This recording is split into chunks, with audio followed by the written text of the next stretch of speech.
Hello guys, welcome back to my channel. मैं आ चुका हूँ एक और नए वीडियो के साथ। आज की इस वीडियो में मैं आपको एक नहीं, दो नहीं, तीन नहीं, बल्कि चार शिनचैन के हॉरर एपिसोड एक्सप्लेन करने वाला हूँ। तो ये वीडियो काफी ज्यादा मजेदार होने वाली है, तो मेरे साथ वीडियो में एंड तक बने रहना। तो चलिए चलते हैं अपनी लिस्ट के पहले हॉरर एपिसोड की तरफ को। एपिसोड की स्टार्टिंग में प्रिंसिपल सर कहते हैं कि आपको अपनी आंखों के देखे में भी कभी कभार विश्वास नहीं करना चाहिए। और फिर इसके बाद दिखाया जाता है कि आज प्रिंसिपल सर ने बच्चों को नाइट आउट के लिए बुलाया होता है। तो शिनचैन कहता है यहाँ पे तो मुझे काफी ज्यादा डर लग रहा है। तो योशिनागा मैम कहने लगती है कि तुम लोग को डरने की कोई जरूरत नहीं है, हम सब टीचर्स तो है ना यहाँ पे। तभी प्रिंसिपल सर कहते हैं कि हमारे टाइम में भी ऐसे नाइट आउट हुआ करते थे। तो शिनचैन कहते हैं आपके टाइम में तो लाइट नहीं रहा करती थी ना। तो प्रिंसिपल सर इस बात से एग्री करते हैं कि हाँ, हमारे यहाँ लाइट नहीं रहती थी, लेकिन उसमें काफी ज्यादा मजा आता था। तभी प्रिंसिपल सर अपनी एक सच्ची घटना पे आधारित कहानी सुनाते हैं जो कि उस नाइट आउट में हुई थी। तो इस बात को सुन के मसाओ काफी ज्यादा डर जाता है कि ये चीज उनके साथ सच में हुई थी। वो बताने लगते हैं कि हमारे स्कूल वालों ने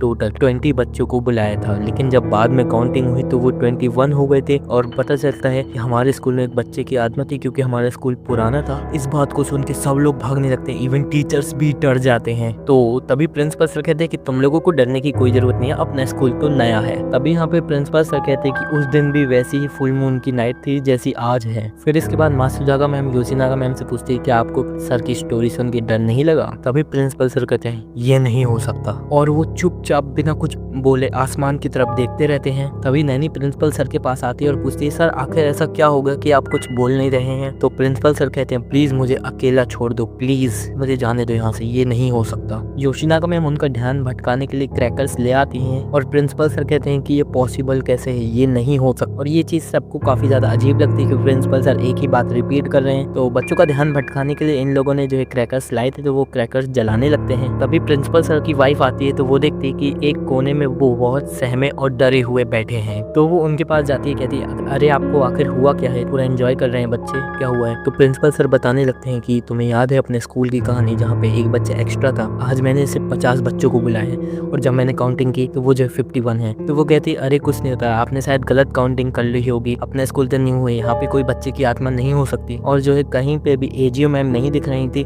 तो मात्सुजागा मैम देखती हैं कि एजीओ मैम एक स्लाइड के नीचे बैठी हैं और एक कैंडल के सामने अपना नाम 3 बार ले रहे हैं। तभी यहाँ पे मात्सुजागा मैम पूछती है कि आखिर तुम ये क्या कर रही हो। तो वो कहती है अगर तुम मेरे को अकेला छोड़ दो तो तुम्हारे लिए ज्यादा अच्छा रहेगा। तभी सडनली सब बच्चों के पटाखे एकदम से बुझने लगते हैं और वहाँ पे काफी जोरों की हवा भी चलने लगती है। और प्रिंसिपल सर को ये बात पता थी कि आज जो ये हो रहा है ये बहुत गलत हो रहा है, ये नहीं हो सकता। तो प्रिंसिपल सर उस दिन के नाइट आउट को कैंसिल कर देते हैं और सारे बच्चों को घर भेज देते हैं। नेक्स्ट डे का सीन दिखाया जाता है जहाँ पे एजीओ मैम प्रिंसिपल सर से सॉरी कह रही होती, क्योंकि वो कल रात को नहीं आ पाई, क्योंकि उन्हें काफी ज्यादा तेज फीवर था। तो प्रिंसिपल सर इस बात को सुन के शॉक हो जाते हैं कि अगर एजीओ मैम नहीं आई थी तो कल हम लोगों के साथ कौन था। और यहीं पे एपिसोड मिस्टीरियसली एंड हो जाता है और यहीं पे एपिसोड 1 एंड हो जाता है। तो चलिए बढ़ते हैं अपनी लिस्ट के दूसरे एपिसोड की तरफ को। एपिसोड की स्टार्टिंग में दिखाया जाता है कि हिरोशी कंफ्यूज होता है कि आखिर वो कौन सी मूवी देखे, कॉमेडी या एक्शन। तभी वहाँ पे मिची और यूशिरिन आ जाते हैं और कहते हैं कि आप एक रोमांटिक मूवी देखिए, वो ज्यादा अच्छा रहेगा।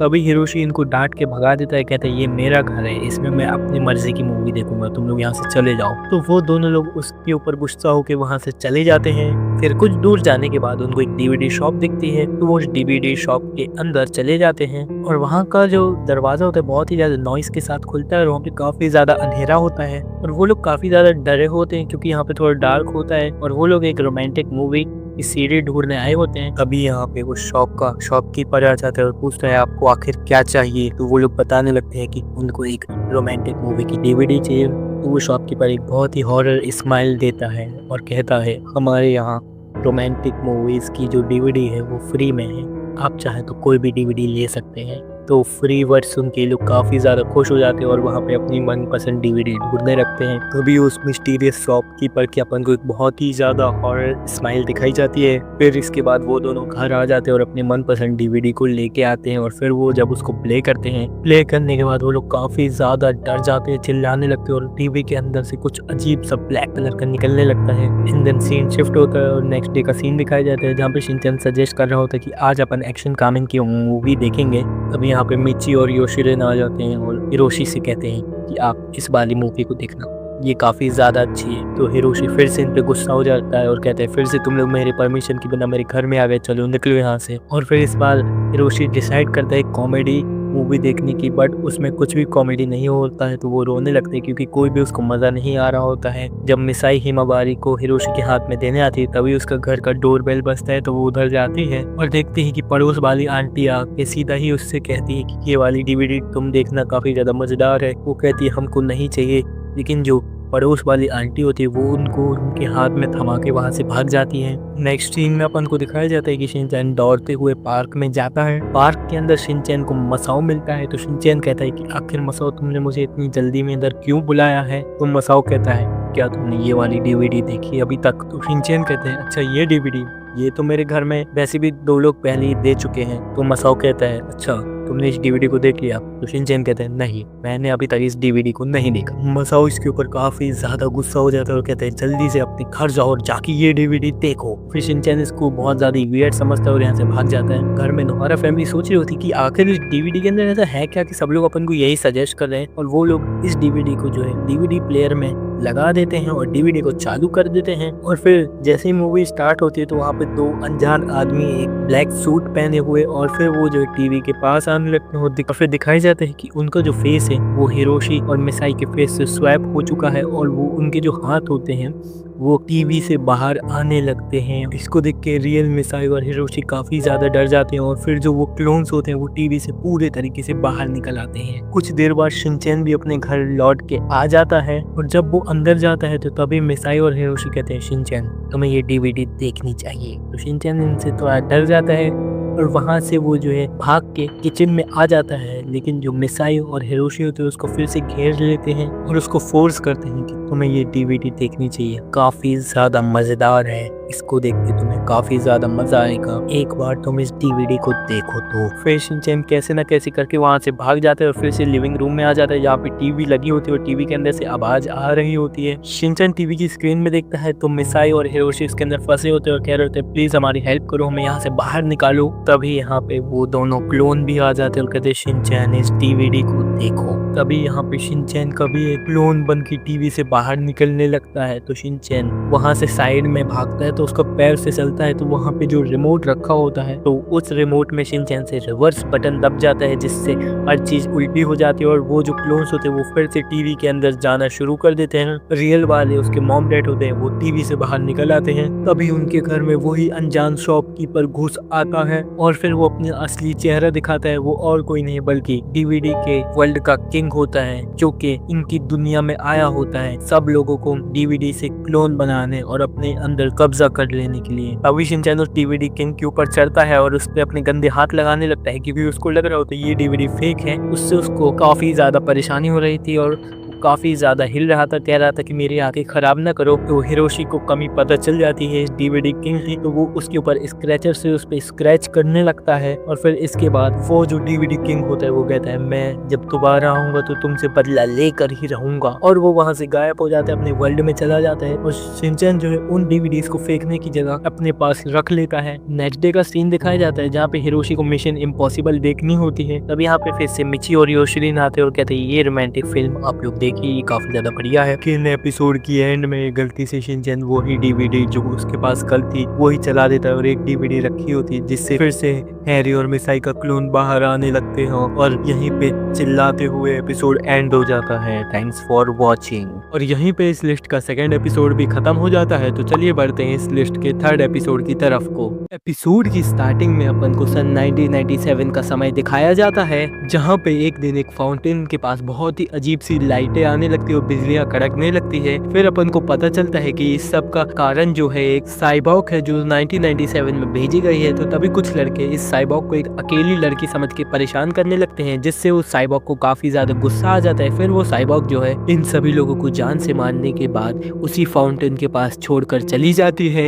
एंड देन इसके बाद सीन शिफ्ट होता है नोहारा फैमिली के घर की तरफ जहाँ पे वो लोग अपना पीसफुली डिनर कर रहे होते हैं। तभी जब वो लोग डिनर कर रहे होते हैं तो वहाँ पे भी एक बहुत ही अजीब सी ग्रीन कलर की लाइट जलती है और वहाँ पे उस लाइट के अंदर से कोई बाहर आता है। चेहरे से देखने में ये लड़का कजामा की तरह दिख रहा होता है। तो ये लोग इसको देख के बहुत ही ज्यादा शौक हो जाते हैं। और हिरोशी उस लड़के से कहता है कि आखिर अगर कोई पीसफुली डिनर कर रहा है तो तुम उसके डिनर के टाइम पे आए ही क्यों हो, और आखिर तुम हो कौन। फिर वो लड़का इन लोगों को अपना इंट्रो देने लगता है, कहता है मैं हूँ 21 ईयर्स का टोरू कजामा। तभी यहाँ पे शिनचैन कहता है कजामा ये तो मेरा क्लासमेट है और वो तो जस्ट 5 साल का है, तो हम लोग तुम्हारी बात पे विश्वास क्यों करें कि तुम ही असली कजामा हो। तो फिर हिरोशी उस लड़के से कहता है कि तुम्हारे पास कोई प्रूफ है क्या कि तुम ही टोरू कजामा हो। तभी कजामा जो है एक कॉमिक को देखता है जो कि शिनचैन को उसने 1997 में दी थी और अभी तक शिनचैन ने उसको वापस नहीं लौटाई थी। तभी शिनचैन कजामा से वो कॉमिक वापस ले लेता है और कहने लगता है कि ये कॉमिक मैंने तुमसे नहीं बल्कि कजामा से ली थी। तो फिर कजामा उससे कॉमिक छीनता है और कहता है तुमने मेरे से ही ये कॉमिक ली थी और अभी तक वापस नहीं करी है, तो चलो अब इसको वापस दो, और ये दोनों लड़ने लगते हैं। फिर इसके बाद हिरोशी को विश्वास हो जाता है कि यही असली कजामा, और कहता है मुझे पता चल चुका है कि तुम ही असली कजामा हो, बैठो बताओ क्या प्रॉब्लम है। तभी कजामा बताने लगता है कि मैं 2011 से सन 1997 में यहाँ घूमने नहीं आया हूँ, बल्कि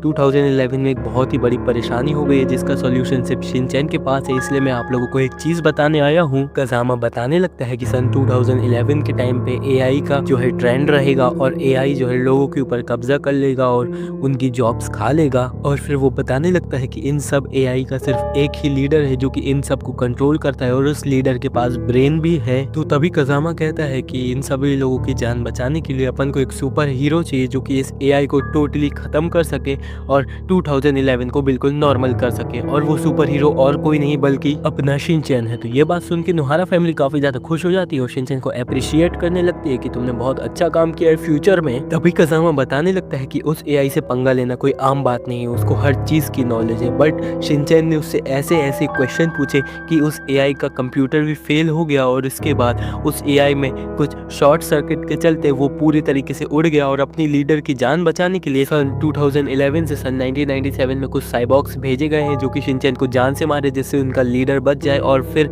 वो रोबोट्स दुनिया पे राज कर सके। जब ये चीज कजामा नोहारा की फैमिली को एक्सप्लेन कर रहा होता है तभी वो रोबोट एक ट्रक के सामने आता है, तो ट्रक वाला ब्रेक लगा के उसको कहने लगता है कि तुमको दिखाई नहीं देता है क्या, तुम अभी मर जाते। तो वो रोबोट ट्रक ड्राइवर को जान से मार के उसमें से कुछ चीजों को उठा लेता है जिसको वो हथियार की तरह इस्तेमाल कर सके। तभी हिरोशी कजामा से पूछता है कि क्या इस रोबोट को बंद करने का कोई रास्ता नहीं है। तो कजामा बताने लगता है कि उस रोबोट के पीछे 2 बटन है, एक टेम्परेरी ऑफ का और एक परमानेंट ऑफ का, तो अपन को उसको परमानेंटली ऑफ करना है जो कि ग्रीन कलर का बटन रहेगा। जब नोहारा की फैमिली कजामा से बात कर रही होती है तभी वो रोबोट नोहारा के घर के काफी ज्यादा क्लोज आ जाती है। तभी बात करते करते मिसाई नोटिस करती है कि उनके विंडो पे कोई टोमेटो फेंक रहा है, तो ये चीज वो हिरोशी को बताती है और हिरोशी वहाँ पे जाके देखने लगता है। तभी वो रोबोट जो है हिरोशी के ऊपर एक पंपकिन फेंक कर उसको गिरा देती है जिससे उसको काफी ज्यादा चोट लग जाती है। और फिर इसके बाद वो जो रोबोट होता है वो शिनचैन के घर में एंटर कर जाती है और शिनचैन को ये रोबोट देख के काफी ज्यादा अच्छा लग रहा होता है। तभी कजामा मिसाई से कहता है कि शिनचैन की जान बचाओ और शिनचैन को यहाँ से लेके जाओ। तभी मिसाई शिनचैन को लेके वहाँ से भागने लगती है और फिर अपन को दिखाया जाता है कि कजामा शिनचैन की जान बचाने के लिए उस रोबोट से लड़ने लगता है, लेकिन उस रोबोट की बॉडी पूरी स्टील से बनी थी तो उसको कोई भी फर्क नहीं पड़ रहा होता है और बहुत देर बाद वो रोबोट भी हमला करना शुरू कर देती है और वो रोबोट कजामा को बहुत ही बुरी तरीके से मारने लगती है।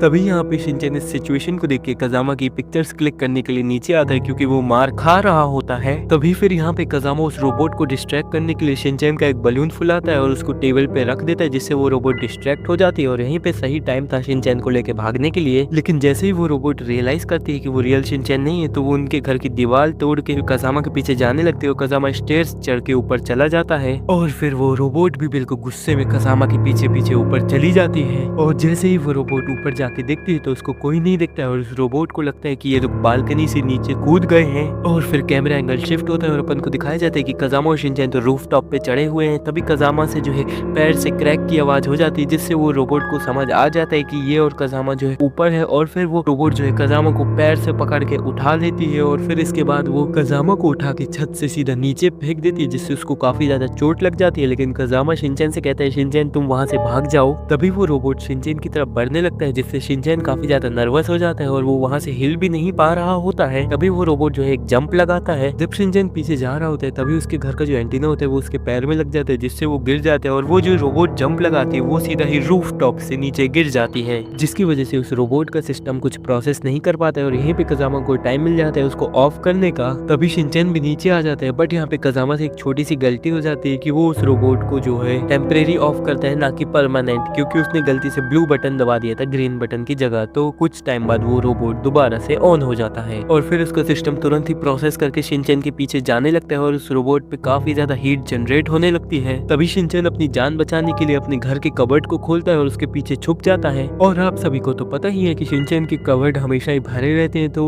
उस कबर्ड में जितने भी कपड़े भरे थे वो सारे उस रोबोट के ऊपर गिर जाते हैं। तभी उस रोबोट के ऊपर शिनचैन का एक्शन कामिन हवा से गिरता है और वो जो है ग्रीन बटन को टच कर देता है, जिससे वो रोबोट परमानेंटली ऑफ हो जाता है। एंड देन इसके बाद कज़ामा भी होश में आ जाता है और वो शिनचैन से अपनी मांगा वापस लेकर उस रोबोट को उठाकर वहां से जाने लगता है और यहीं पे एपिसोड एंड हो जाता है।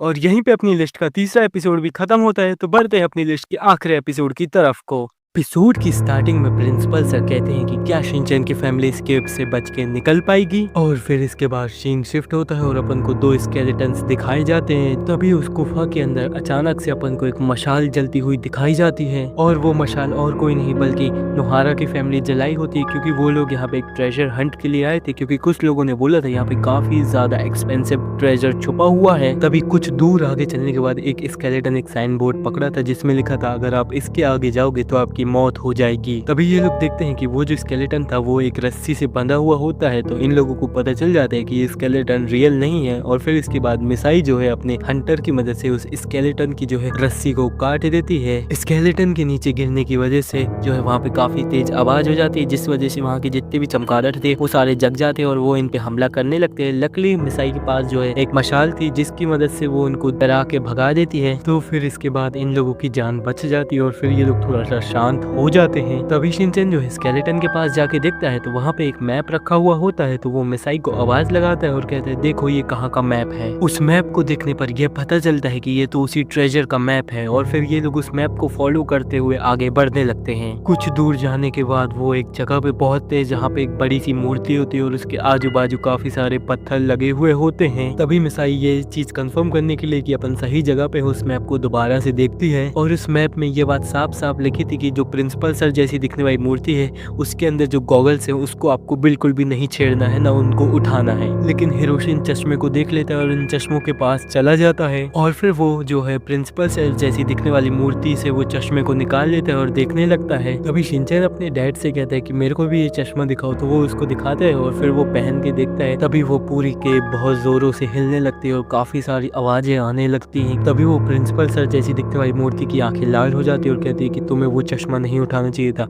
तुम्हारे साथ बहुत ही बुरा होगा और तुम लोग यहाँ से बच के अब नहीं जा सकते। तभी उन पत्थरों के अंदर से हजारों मम्मीज निकलने लगती हैं जो कि नोहारा की फैमिली की तरफ सीधा बढ़ रही होती है हमला करने के लिए। तभी मिसाई इनको आग से डराने की कोशिश करती है, लेकिन इनको आग से कोई भी फर्क नहीं पड़ रहा होता और ये जल भी नहीं रहे होते हैं। तभी घबराते हुए शिनचैन अपने कदम पीछे करता है जिससे उसका पैर जो पत्थर पे लगता है, जिस वजह से जो वो गॉगल्स होते हैं वो शिनचैन के सिर से नीचे आ जाते हैं और उधर ही पे शीरो नीचे बैठा होता है। तो वो जो चश्मे होते हैं वो शीरो के ऊपर चले जाते हैं और शीरो को कुछ दिखाई नहीं दे रहा होता है, जिससे वो काफी ज्यादा अजीब फील कर रहा होता है और फिर वो वहां से जो है उठकर वहां से मम्मियों के बीच से डरते हुए भागने लगता है। तभी शीरो जो है कुछ मम्मियों के ऊपर से जाता है, तो जो वो मम्मी चश्मा पहने होती है वो चश्मा जो है उनके फेस से हट जाता है, जिस वजह से उनको कुछ दिखाई नहीं देता है। वो एक दूसरे से टकराने लगती है, जिससे नोहारा फैमिली को ये बात पता चल जाती है कि ये जो मम्मीज हैं वो सब जो है चश्मे के बिना नहीं देख सकती हैं। तभी मिसाई अपने हंटर के जरिए सारे मम्मियों के चश्मे को जो है नीचे गिरा देती है, जिस वजह से सारी मम्मियां एक दूसरे से टकराने लगती है और यहीं पे नोहारा फैमिली को एक सही टाइम मिल जाता है भागने का, तो वो जो है यहाँ से भागने लगते हैं और वो लोग जो है इस रूम से बिना ट्रेजर लिए सही सलामत वापस बाहर आ जाते हैं और मम्मियां भी उनके पीछे पड़ी होती हैं। जब ये लोग भाग रहे होते हैं तभी यहाँ पे जो वो केव होती है वो धीमे धीमे करके टूटना शुरू कर देती है। कुछ दूर जाने के बाद इनको इनका जिप लाइन दिख जाता है, तो वो उनकी हेल्प से आगे भागने लगते हैं और फिर इसके बाद ये लोग जो है लावा के पूल को भी पार करके जाने लगते हैं आगे की तरफ को। तभी यहाँ पे मगरमच्छ भी इनके ऊपर हमला करने के लिए बैठा था, लेकिन ये लोग सही टाइम पे वहाँ से निकल जाते हैं, जिससे इनकी फिर से जान बच जाती है। और कुछ दूर जाने के बाद इनको इनका स्कूटर दिख जाता है, तो वो उसको उठा के भगाने लगते हैं और उनके पीछे एक बहुत ही बड़ी गोल सी चट्टान भी उनके पीछे पड़ जाती है। तभी जब ये लोग एग्जिट पे पहुंचते तो तो इनको इनका जो है